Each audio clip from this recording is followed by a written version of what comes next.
জগন্নাথ বিশ্ববিদ্যালয় তার সময় প্রতিষ্ঠিত হয়েছিল এবং তিনি জগন্নাথ বিশ্ববিদ্যালয়ের প্রতিষ্ঠার ঘোষণা দিয়েছিলেন।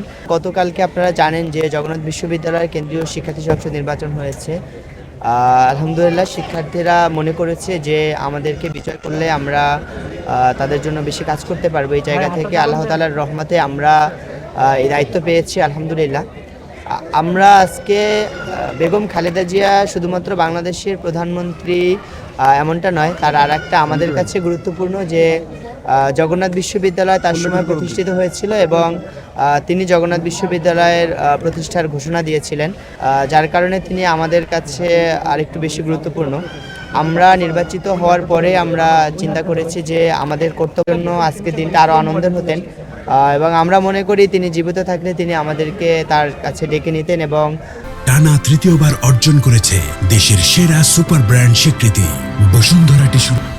আমাদের সাথে কথা বলতেন বা জগন্নাথ বিশ্ববিদ্যালয়ের সার্বিক উন্নয়ন নিয়ে তিনি পরামর্শ দিতেন। যেহেতু তিনি আল্লাহটাকে সাড়া দিয়ে চলে গেছেন, এখন তো আসলে আমাদের একটাই করণীয় আছে যে তার জন্য দোয়া করা।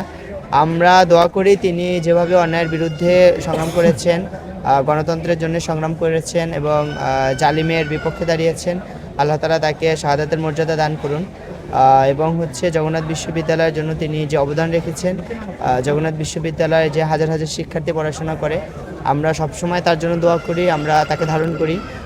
আমরা মনে করি যে জগন্নাথ বিশ্ববিদ্যালয় যে ধারা চালু হয়েছে ছাত্র সংসদ নির্বাচনের, এটা সামনের দিনগুলোতে চালু থাকবে এবং জগন্নাথ বিশ্ববিদ্যালয় উত্তরোত্তর সাফল্যের দিকে এগিয়ে যাবে ইনশাআল্লাহ।